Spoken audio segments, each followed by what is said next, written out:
Vamos a hacer una cosa muy interesante, chicos. Vamos a entrar en Goya. Vamos a entrar en Goya, por lo menos en este último fragmento. Ese aragonés como Javier Sierra, ese hombre que tiene algo muy importante y que yo creo que quizá no se destaca en exceso, porque sí que es cierto que, a diferencia de los pintores que hemos comentado, Goya ha estado envuelto de la polémica casi siempre.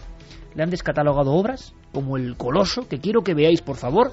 Es un deber que os mando, si os parece, como si estuviéramos en la escuela, para la siguiente hora. Por favor, está El Coloso, ¿verdad, Santi, compañeros? Bueno, ahora estoy viendo El perro semi-hundido y casi me da algo. Vamos a analizar las pinturas negras lo que se pueda. Yo me pasé mucho tiempo investigando las pinturas negras y al final no hice nada. Por lo menos vamos a contar algo. Y tiene ahora mismo la imagen del Coloso. El Coloso, para quien no puede verlo, es un gigante terrible que parece que está a punto de bramar en un cielo que da miedo, y la humanidad, muy del 2012 esto, la humanidad corre despavorida. Todo ese cuadro tiene una fuerza eléctrica terrible, arcaica. Pero el Coloso, el Prado, la última noticia es que no es de Goya. Le ha pasado con este cuadro, le ha pasado con la llamada Lechera de Burdeos, le ha pasado... ¿Por qué? ¿Por qué con Goya? ¿Es tan extraño Goya? ¿Por qué el enigma Goya? Bueno, pues Goya, Francisco de Goya y Lucientes, nacido en 1746, en un pequeño pueblecito de la zona más árida de la provincia de Zaragoza, parece que es alguien muy excepcional, a pesar de sus modos broncos, por lo que parece, varoniles en exceso para algunos, hoscos para la mayoría. Resulta que tiene una sensibilidad desde el principio que llega a provocar problemas con sus maestros. Los maestros quieren llevarle por un lado y él parece que no se deja. Así empieza el primer peldaño de la historia de este hombre Goya, que estoy seguro que por lo menos esta noche vamos a conocer de una forma un poco distinta. Un pintor, digamos, que toma del oficio de sus contemporáneos, de sus anteriores, los conocimientos del oficio. Pero hay ciertos artistas que rompen todos los paradigmas, y eso es muy complicado de entender y muy fácil. Complicado y fácil. Por ejemplo, Einstein rompe un paradigma, o Copérnico rompe otro paradigma, es decir, rompe también con la forma que le han enseñado a hacer, que es vigente en sus contemporáneos, que es aceptada por sus contemporáneos. Goya tiene problemas muy pronto con Valleu, con el que va a ser su cuñado. Tiene problemas. ¿Por qué? Porque no le dejan hacer... lo que él quiere viene con un nuevo espíritu. No se lo admiten. Bueno, Goya entonces, fiel, no se pliega, no acepta y sigue con ese espíritu rebelde, con ese espíritu creador, y va rompiendo. Y una de las... quizá, bueno, es genial en toda su historia, pero quizá donde mejor lo podemos ver es en sus grabados. La obra gráfica Goya crea un mundo que es absolutamente nuevo en la historia del arte, absolutamente nuevo incluso filosóficamente, conceptualmente. Yo creo que es el primer artista realmente moderno.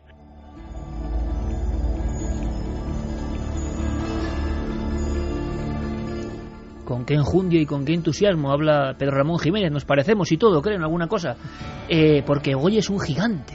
Goya, por lo tanto, es un hombre condenado de alguna forma a transitar por lo ordinario, por la pintura que se estila, por el retratismo que también hará, son muy conocidos, las majas desnudas, y de repente llegará un momento en la vida de Goya que parece que se libera.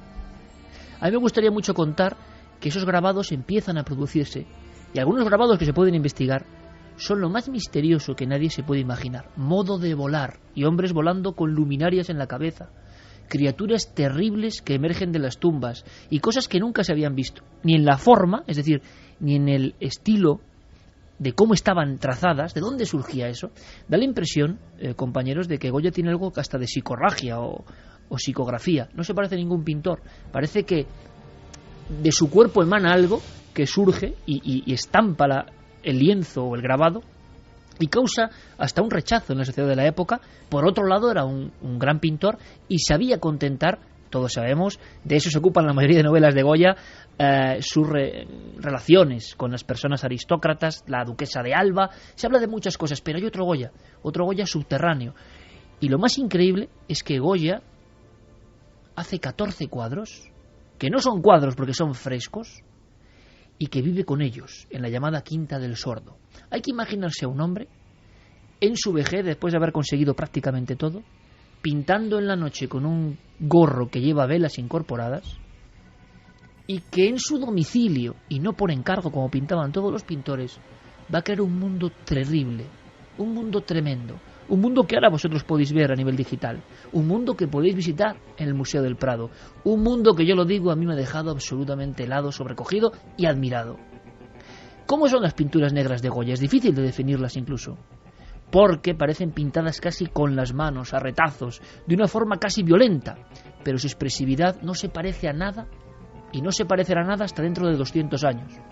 ¿Qué aparecen en las pinturas negras que podéis ir pasando y casi a golpe de clic?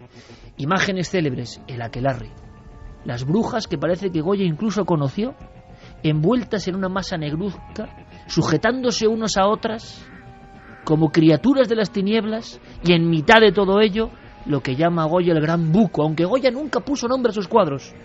Los nombres los hemos puesto nosotros 100 años después, cuando las pinturas fueron recuperadas, porque estaban entre matojos, en los muretes de lo que quedaba la Quinta del Sordo, porque a todo el mundo le parecían algo horrible, horrendo, digno de lo demoníaco.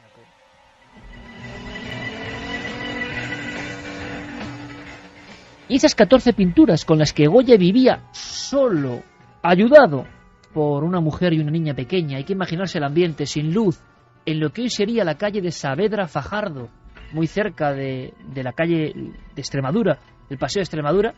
Allí Goya genera eso para él. ¿Por qué? Pinturas como Asmodea, el aquelarre, Dos cabezas, pinturas tan terribles como El perro semihundido. Y yo os dejo otro deber, si queréis aceptarlo. Ahora vienen las noticias con todos nuestros compañeros de los servicios informativos. Si queréis acudir a la página web y ver esas 14 pinturas, os doy solo un dato. Jamás han vuelto a estar, jamás se han vuelto a exponer en su sentido original. ¿Por qué? Hay autores que dicen que guardaban un código. Hay autores expertos en Goya que enloquecieron estudiando las pinturas negras, como si lo que emana de ellas hipnotizase, envolviese y atrapase. Pues de todo eso vamos a hablar. Francisco de Goya, ni más ni menos, mucho más allá de los retratos conocidos. En el Prado tenéis esas obras, las pinturas negras. Vamos a intentar profundizar en ellas y en mucho más, lo que no he contado de los secretos del Museo del Prado. Continuamos en Milenio 3.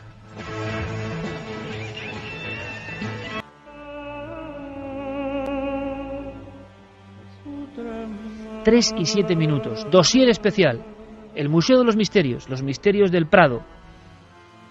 Y aquí Santiago Camacho, Javier Sierra y yo, que nos enfrentamos ante una enorme responsabilidad, la de motivar, ilusionar a la gente con el mundo del arte. ¿Por qué no variar el plan y decir vamos al Museo del Prado? Pero no, con todo el respeto, a seguir los, vamos a decirlo, circuitos tradicionales, con explicaciones tradicionales. Vayamos un poco más a la sensibilidad, utilicemos nuestra sensibilidad, conectemos, como nos decía al principio Pedro Ramón Jiménez, con el cuadro. 10 minutos y a ver qué sentimos. Son experiencias sensoriales que están ahí, al alcance de todos.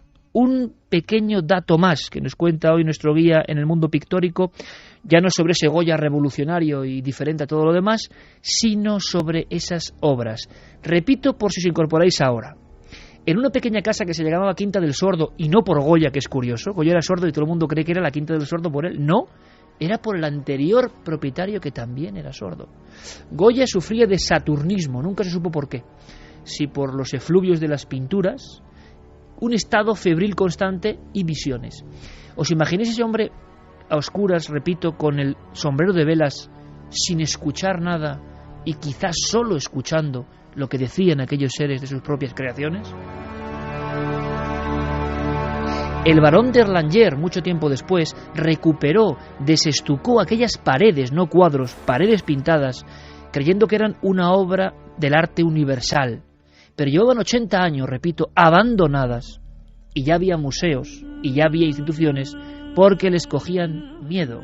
Eran 2 plantas, y solo hay unos planos que yo he revisado 1000 veces, buscando si hay algún tipo de código oculto en la posición de estas 14 pinturas que estaban en su propia casa. Goya comía delante de Saturno devorando a sus hijos.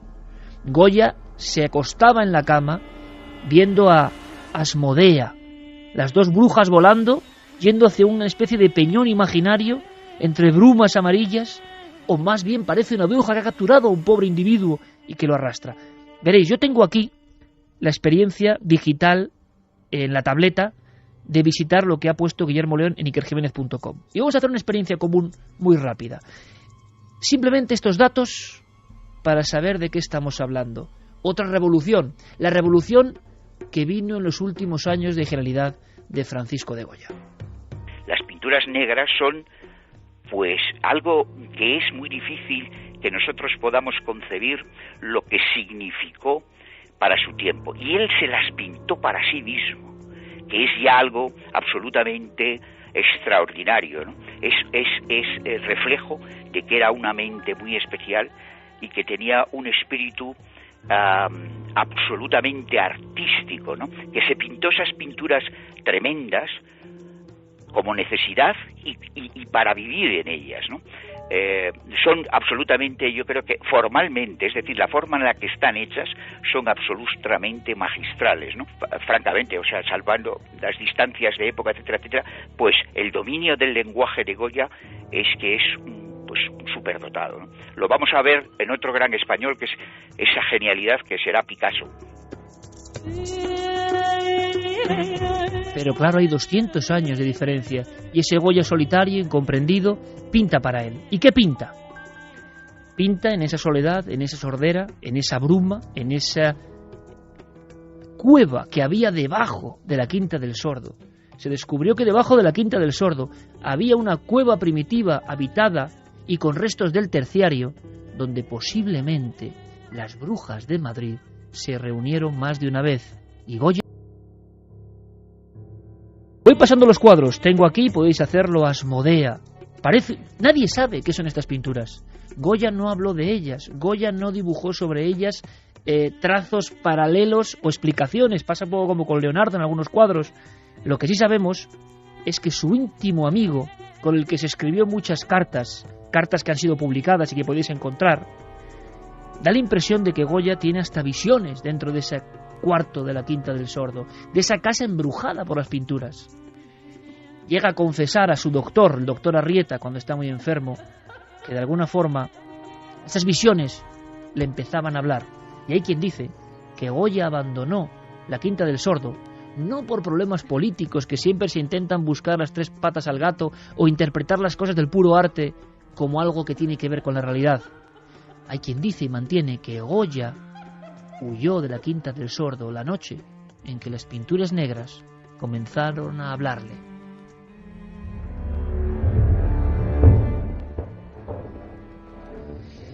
Planta de abajo y planta de arriba, una casa discreta con un pequeño jardín. La mujer, no mujer, sino, dicen algunos, que la amante o la sirviente de Goya, y una pequeña niña de 7 años, Rosarito Weiss, que luego querrá ser pintora y que morirá en extrañas circunstancias. Asmodea, una bruja con rojos ropajes, eleva a un hombre del suelo y lo dirige hacia un tipo de reino imaginario. Por debajo, la gente en la batalla, en la guerra. Si podéis ver y ampliar, y podéis ir al Prado, y podéis ir con cierta música, observar las caras de un hombre que o es un brujo o es alguien que ha sido arrebatado por los aires. Es la pura cara, un solo punto, unos solos trazos para explicar el más profundo terror. El aquelarre, una especie de semicírculo formado por decenas y decenas de cabezas.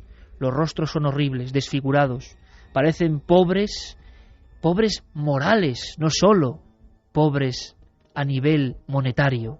Parece que se aguantan unos a otros para no caer, para no derrumbarse. Una vieja cuenta algo que no podemos ver. Otros rostros asustados huyen de una figura que es el macho cabrío, oscuro, embozado en una especie de sotana, que mira fijamente a lo que parece una novicia, una muchacha que va a ser iniciada en el semicírculo, en el rito brujeril.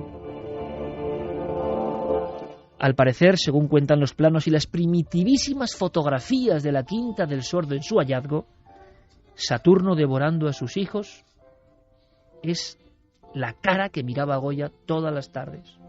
¿Cómo es posible? ¿Cómo se explica? ¿En qué mundo, en qué universo vivía este hombre fuera del tiempo? 2 ojos redondos. Nada tiene que ver este Saturno con el de Rubens, mucho más amable. Devorando lo que parece un niño que no tiene cabeza ya.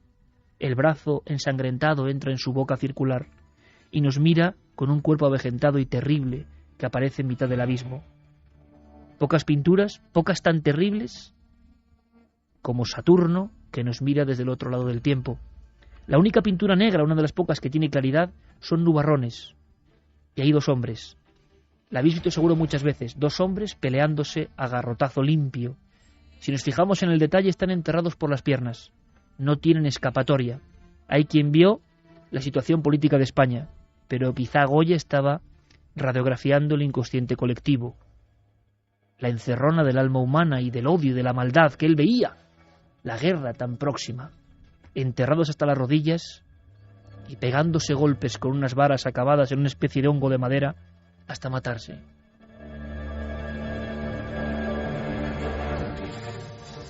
La romería de San Isidro, muy cerca de la Quinta del Sordo, quizás una especie de retrato imaginado. Viene la turba, y la turba tiene caras terribles, caras con ojos en blanco, bocas abiertas, sombreros extrañísimos. Algunos parecen sacerdotes de las tinieblas. Se juntan, otros van embozados, como si fueran pantarujas de otro tiempo, y aparecen las ancianas semidesfiguradas, como auténticas apariciones, como auténticos fantasmas. ¿Qué romería es esa? Romería de la noche. ¿A dónde va? ¿Por qué hay niños que sufren? ¿Qué está pasando ahí? ¿Por qué Goya pinta esto para su casa? Yo creo que es uno de los mayores enigmas de la historia del arte. Podríamos contar muchas más cosas, pero terminamos con una que nunca se ha resuelto. Misterio Goya sobre misterio de Goya. Un perro. Un perro en mitad de un montículo de arena. Es un espacio extraño. Los cielos son amarillentos. Hay una duna, sí, podríamos hablar de duna quizá. Y como si la duna fuese a precipitarse o a enterrar la cabeza del pequeño can y la mirada de un perro lastimero, una mirada que también algunos vieron como mirada de la especie humana, una mirada que intenta salvarse cuando ve que ya todo está perdido, la mirada de un perro que quizá ha sido abandonado por su dueño, un perro solo, un cuadro entero amarillo, la arena, y no sabemos si el perro mira a alguien que está fuera del cuadro y que le causa miedo, o es el miedo que tenía Goya ante lo que venía, que era la muerte. Nunca lo sabremos. El perro de Goya, la última pintura negra, tampoco sabemos dónde estaba, es el último y enorme misterio de este hombre. Pero hay más polémica, y lo sabemos. ¿Cómo podríamos definir, decíamos, el coloso de Goya, y lo tienes ahí, Javier? En el Museo del Prado parece que han puesto a veces la cruz sobre Goya, y de repente una de sus grandes creaciones, el coloso, dicen que no es de Goya. Esto ocurrió en el año 2009, cuando los responsables del Museo del Prado hicieron suyas las conclusiones de Manuela Mena y su equipo, que fue la experta que estuvo analizando el cuadro de Goya, y descubrió en la parte inferior derecha de la pintura lo que creía que eran las iniciales del verdadero pintor de la obra. Ahí otro secreto, otro símbolo. Ese cuadro llevaba siempre en la antesala cerca de las pinturas negras. Es esa época previa a las pinturas negras, siempre había sido de Goya. Y de repente alguien descubre esas letras. Sí, son dos letras, o lo que parecen dos letras, porque esto es lo que después contestarán otros expertos internacionales en Goya. Las letras son AJ, que son interpretadas inmediatamente como Asensio Juliá, que es uno de los discípulos del maestro de Goya, que pinta con él, aprende con él las técnicas, pero que si contemplamos cualquier obra de Asensio Juliá, vemos que técnicamente distan mucho de ese genio, de ese ímpetu que vemos en la pintura de Goya. El caso es que en 2009, gracias a estas investigaciones y sin un informe aceptado universalmente, el Prado decide descatalogar, quitarle la calificación. ¿Y oficialmente se ha descatalogado? Sí, es decir, que no se contempla ya el coloso como obra de Goya. El tema es muy, muy, muy polémico, es muy encendido, porque, en fin, inmediatamente surgieron las críticas, incluso a nivel internacional. Algunos llegaron incluso a decir que lo que se ve como una A y una J, en realidad es interpretable como unos números. Algunos ven un 176, otros ven un 1 8, y de hecho uno de los especialistas llegó a decir que en el primer inventario de las obras de Goya, cuando muere el artista, aparece con esas cifras exactamente, con 176, 1 8, la referencia, el punto en el que dice un gigante. Por lo tanto, quizá estamos hablando de una referencia de inventario muy primitiva, muy desdibujada, y no de unas siglas que pertenecerían a este discípulo del maestro. Gran polémica, sin duda. Gran polémica, pero os dais cuenta, detectivesco, radiografías en los cuadros, pistas, datos, puro CSI. Al final yo creo que lo que termina pesando en este tipo de circunstancias y lo que terminará pesando en la historia del Coloso es la sensación, esa cosa inherente que provoca la obra. Es decir, cuando uno se pone delante del Coloso, uno siente, viendo el conjunto de la obra, que es de Goya, no que pertenece a un pintor menor o a un discípulo. Y fíjate qué curioso, en estas fechas llegaba a los